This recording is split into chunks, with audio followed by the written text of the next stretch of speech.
Hey, First Region, we want to welcome you guys back to week 2 of Overcoming Anxiety. But before we get too carried away this week, I want to ask you a question. How did your pretend audit go last week? Remember, last week we learned that pretending is the fuel for anxiety, and that may not be a connection that we likely made before that week. I know it was new information to me, and so that was very helpful to me this week. We learned that we pretend in one of 3 ways. Either we pretend that we're somebody we're not, and our anxiety comes from trying to make up the difference. We pretend like things really aren't the way they are. Remember the ticket we just kind of threw over there and forgot about and hoped it went away? And then the last way is that we pretend like things, the worst things that can actually happen will always happen. And we know that's not true. And so that pretending is what leads to increased levels of anxiety. So I hope you were able to do that and find some subtle ways that are contributing to your anxiety. But tonight, we're going to talk about moving from anxiety to peace. Because for the person who's anxious, you need to know the goal. Like, what are we headed towards? So the goal for the anxious person is to become a peaceful person. You hear a person living at peace. Man, they seem so peaceful. That's what you want. Well, that's where we're headed tonight. And so it's important when you're trying to make any change in your life, not to focus on the cessation of one thing, but instead give your energy to the new habit or the new mindset. And that's what we're going to be talking about tonight. Kristen has a great analogy for this. So I think that sometimes we focus on the thing that we want to rid ourselves of instead of focusing on what we really want. So I was talking to him about an example that I had heard once. So let's say that my back is hurting. It's nothing medical. I know that it's not broken. I know that I don't have a tumor, but my back is hurting. So I go to bed that night and I think, man, I had a rough day. I couldn't pick the kids up and I couldn't get the groceries. I'm having a hard time getting off the couch, but I'm gonna go to bed. I'm gonna see what the morning holds. So I go to bed, I sleep just fine. I wake up before my feet ever hit the ground. I think, wait, is my back hurting? And so I'm like, well, if I lean like this, does it hurt? Now wait, if I kind of do this to the side, does that hurt? And you start feeling around and you start pushing around on it and you're like, my back is hurting. And what really is happening is that you are focusing all of your attention and all of your time on your back. And what we don't realize is our mind is so powerful. So our mind is now telling our back and focusing on our back, and our back really does feel like it's hurting. When if I would have changed my behavior that morning and my thoughts, I would have changed my whole thought pattern, my back might not be the focus of my attention and may not be hurting. But your mind is a very powerful thing. Man, that is such a great example. You've probably heard of a lot of people, hey, I want to quit smoking. I want to make sure we really have this kind of substitution principle at play before we move on to see where we're going to apply it to overcome anxiety. But you met people, hey, we want to stop smoking. Obviously, that's a bad habit and it's very hard to break. And so you wake up in the morning and with everything you've got from the morning all the way to night, you focus on not smoking. You're probably going to start smoking again because you instead have got to spend that energy and spend that time doing something positive. You've probably heard of a lot of people chewing gum to replace that habit that they had. You probably heard of them also gaining weight because they may start eating more. But nonetheless, this is the principle of substitution. And this evening, we're going to be learning about how to turn our worries into prayers. And that's important. I really want to share this verse with you before we get started because it's sort of the bedrock of what we're doing tonight and what we need to do in our lives to overcome anxiety. And I love the Bible because so many times it doesn't just tell you what not to do. Remember the principle of substitution? It tells you what to do. And this is a beautiful example of that. And I'm going to read it because we don't often hear this version. It says, don't fret or worry, what not to do. Instead of worrying, pray. Let petitions and praises shape your worries into prayers, letting God know your concerns. Before you know it, a sense of God's wholeness, everything coming together for good will come and settle you down. It's wonderful what happens when Christ displaces worry at the center of your life. There's that displacement, substitution. And then he finally, and I have to read this, says, summing it all up, friends, I'd say you'd do best by filling your minds and meditating on things true, noble, reputable, authentic, compelling, gracious, the best, not the worst, the beautiful, not the ugly, things to praise, not things to curse. God, I just want to ask you now to just enter into the hearts and minds of everyone listening, Lord, and give them a clear vision for what it is in their lives, the worries that are causing their anxiety. Lord, and I just want to pray this verse over them. And I hope that they're encouraged and empowered, that they can, little by little, turn those worries into prayers and watch you start filling in their lives with peace and rest and comfort. We trust you, God, because you've proven yourself time and time again. And regardless of the circumstance, we trust you with our anxieties tonight. It's in your name we pray. Amen. And I just want to remind you again, we're going from worry, which leads us to anxiety, to prayer, which leads us to peace. So we're talking about turning our worries into prayer. So right now, I want you to do this. Write down what you're worried about. 2 things, 3 things, 23 things could be. And then just at the top, it's pretty simple. It may sound difficult. Write, God, help me with. And that's all you have to do, really, to turn your worries into prayers. But it does take discipline. You see, everybody wants a peaceful life, but most don't want to do the work that it takes to get there. It doesn't just happen. There is no easy button. There is no switch. It is a continual process. And that's a nonstop thing. Absolutely. Where you really can't take breaks, because as soon as you take a break, you're now going backwards, which is a hard concept to understand. Yeah, and I think that's probably where most of us mess up, is we think this is a journey. Yeah, I mean, we think this is a destination kind of thing more, and it's more of a journey. As soon as you get there, right, it's like, time to "Oh!" start working Yeah. again. Yeah. But when we learn these simple, practical things, like the minute worry enters my mind, okay, let me turn that into a prayer, then it becomes much more realistic for us. Well, and I don't know about you, but when you read this verse and it says that my mind should be full of beautiful things, I start thinking of a lot of things that I think that may not be so beautiful and noble and true. I mean, those are words that I need to hear to fill my mind with, and a good reminder that that is exactly what the Lord is telling me I need. Absolutely. So we're turning our worries into prayers, okay? And I want y'all to take a listen to this testimony of a girl named Katie who's able to do that in her life. Inherently, I'm very type A. I'm a perfectionist, and I'm very, very focused on the details. And I never thought that I would work in the remodeling industry, but I started right out of college, and I had literally zero experience. And being a woman in the remodeling industry, I think I've met maybe like one other woman in my field. And so I felt like I had a ton to prove and really high expectations that I put on myself. I don't want to be the weak link who's struggling or whining or messing everything up. I want to fit in with these elite remodelers who do a great job all the time and who have a lot of experience. It was a good day at work if I didn't fail or if I didn't mess up. And it was a bad day at work if I did make a mistake. And I took a lot of that very personally, and I took it home with me. And the anxiety and pressure was building in me so much that I would start to feel sick. I would have horrible neck and shoulder pain. And I think my physical pain is a good indication that I was not handling that anxiety well. When I first started, and through the first couple of years, I did not press into the Lord as I should have during that season. And as time passed, I did some projects with some clients who had very, very high expectations, very narrow expectations. And I had like 4 of those clients in a row. And so I kind of started this habit of praying and trying to give these jobs to the Lord as best I could. And I began to see over time improvement, maybe not in how the jobs went necessarily all the time, but in how I was physically handling it. My perspective shifted to where I would say that prayer is vital for anything that I do at work.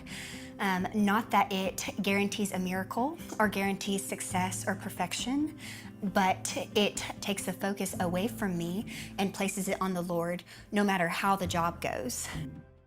All right, so as we can see from Katie's testimony, she was able to turn her worries into prayer. We could see that she has had some trouble in the past with anxiety, and that when she was able to stop what she was doing and control her thoughts, bring it to the Lord and pray, it made a huge difference. Yeah, absolutely. And listen, there's a great verse in the Bible from 2 Corinthians 10, verse 5. It just said, take your thoughts captive.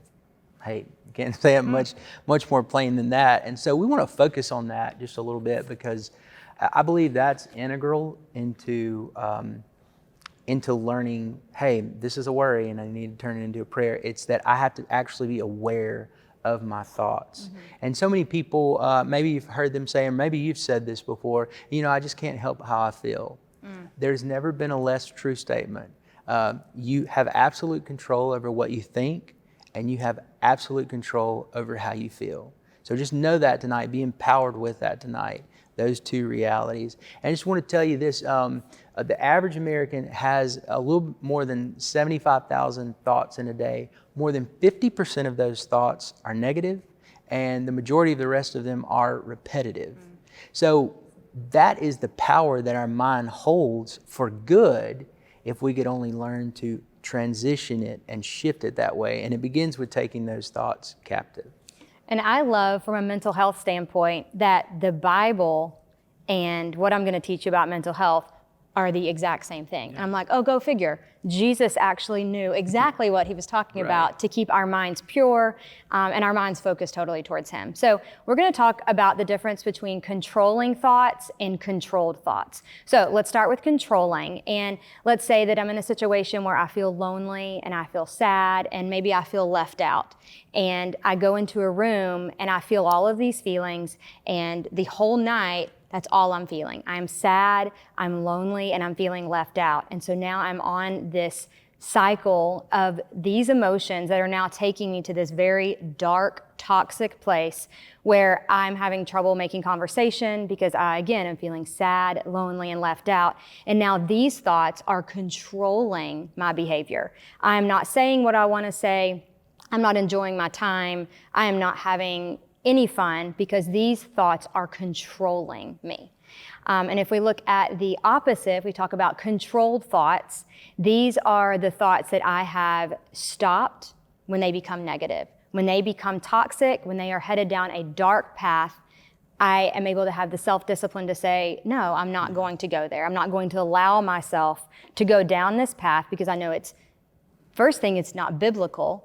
And it's not good for my emotional health. And so I think having this mental discipline of stopping your thoughts before they get out of control, because we all know we have been in that situation where no one can see what's going on in our minds, but we are in a spiral of negativity.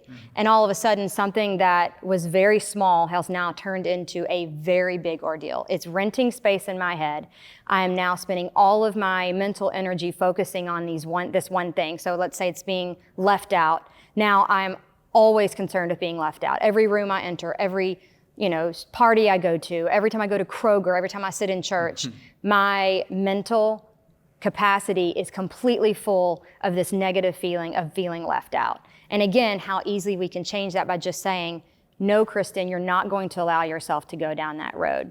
And I think a really practical example is someone that may be struggling with, again, like I mentioned earlier about a back. Let's say that this time it's, something on the back of their shoulder, and they're just worried about their shoulder, and they're worried. And so they've gone to the doctor, and the doctor says, hey, your shoulder looks good, everything's fine, you're good. Well, now they go to Google and to WebMD and to Wikipedia, and you and I both know, and you at home know, that I don't really know who writes Wikipedia or WebMD. Right. It could be me, and I know nothing about medicine. So now I am sitting at home Googling shoulder pain. I've convinced myself that I have something absolutely terrible, and I've spent all this time Googling something, and my thoughts are now in somewhere that they shouldn't be. So a great example is that mental discipline. I am allowed 5 minutes a day to WebMD or to Google or to whatever these things are to show that I can discipline myself and take my thoughts captive. Yeah, remember, everybody wants a peaceful life, but they don't want to do the hard work it takes to get there. And this is a part of that, of just limiting yourself and limiting the what ifs. Take, for instance, maybe you don't have medical issues, but you may be having an issue of somebody saying, maybe you feel like your personal economy is bad. You don't make enough money. Oh, Okay, so if you spend 2 hours a day which is the average social media user. Scrolling through everyone else's life, that's probably the source of your greed or the realization, albeit untrue, that you don't have enough money because you're comparing yourself to them subliminally. So the limiting thing would work there where you would just say, hey, I'm going to allow myself, 10, 15 minutes a day, which is far more practical anyway. I'm glad you mentioned that because this happened to me a while back where my thoughts just kind of ran into each other and created this whole hypothetical scene that wasn't even there, and I was anxious. I feel like I'm pretty easygoing when it comes to stuff like that. But I was playing golf with my buddies, and I said something probably like out of character that I normally wouldn't say. And I went to my one golfing buddy, and then I walked up and I was like, "Hey man, we talked." And it was totally in jest. And this was the best golfer. I was like, "Hey, we're thinking maybe you shouldn't. Maybe you should get a new group or something." And he just didn't respond like I thought he would. Like he didn't think it was funny. So anyway, we kind of left. And that night I was at home, and I just got to thinking. I was like, "Oh, that's the worst." I know. I was like, man, I really feel like he didn't even talk to me the rest of the time. Yeah. And I mean, he normally high five or we all shake hands at the end, but we didn't that time. And so because I thought I had offended him with something I said, which again was totally in jest, my mind started rolling. I didn't take my thoughts captive. I didn't say, you know what? If it's an issue, I will apologize because I sincerely didn't mean it was joking, you know. And but I just kind of billowed into all of these hypothetical, untrue worries. And how many times do we do this? And literally, I kind of spiraled, all in my head, not out loud. And I got texts like, "Hey, I had so much fun playing golf," and it was nothing. And I had totally created and this. all of the time that you had spent worrying and thinking and dissecting and rethinking, and I should have said, I shouldn't have said. I mean, right. It was such a waste of time, but yet another testament to we have to learn. And this is not a suggestion in the Bible. It is a literal command. Take your thoughts captive. Filter your thoughts through the Word of God. I cannot forget this statement that was always said to us by mentors and family and leaders growing up, was just say, garbage in, garbage out. The more you allow in that's not of God and not good and not praiseworthy and notable and isn't lifting people up, the more it's going to come out. So I don't know that we reserve the right to act so surprised sometimes when our thoughts are the way they are, when we have total control. Well, and we think about discipline. So I know that a lot of you are parents, or if you're not a parent right now, you know what it's like to feel discipline. So like recently during quarantine, we all were just like, oh, this is so great. Well, slowly but surely we were like, we need a routine. We need to get back to our schedule. I mean, we need to get back on a regimen and all of these things. And so you can see that is how we crave discipline. And it's the same way with our thoughts. It feels good to have mental discipline. It feels good to be able to say, I stopped myself. I did not allow myself to go down that dark path. And you even can apply this to your devotional. I mean, I know that a lot of times we say, my day is so much better if I start out in the morning, I sit down with the Bible, and I talk to Jesus. I feel so much better. My day is awesome. And compared to the days that I don't do that, again, that is like getting up, carving out that time, having the discipline to do so, and spending time in the Word. And again, we thrive off of discipline. So I know that it sounds like something that's not fun. Like, no one really wants to have discipline. It's fun to just like willy-nilly just be able to do whatever you want, but only for so long. Right. Only for so long, because we as humans, we thrive on discipline, and we need to remember that. Yeah, and listen, this journey to become peaceful, or this journey to become less anxious, we have to remember this is not a destination. It is, in fact, a journey. It's not going to happen overnight. And so hopefully these very small, practical steps can help for us just begin to detox our minds. And it is so hard to make changes actually, much less mentally and emotionally at our age. So it's hard because, I mean, maybe we think we're done growing, or we've got kids to focus on growing now. But this is absolutely essential. So tonight, remember, if you want to maintain a peaceful mindset, a peaceful heart, a peaceful life, You're going to have to learn and practice turning your worries into prayers. Write them down. Put, "Dear God, help me with." Say that out loud. Pray it. And then take your thoughts captive. Learn that you're responsible for your thoughts, and then just practice not letting them billow out of control. You can't blame anyone else on what you're thinking. You choose what you're thinking. Hopefully, something we said tonight is going to help you overcome just a little bit more anxiety. I love how Dr. Bird says, hey, perfection's not the goal, it's progress. Progress Absolutely. over perfection. Yeah. So thanks for joining us tonight. We'll see you back next week.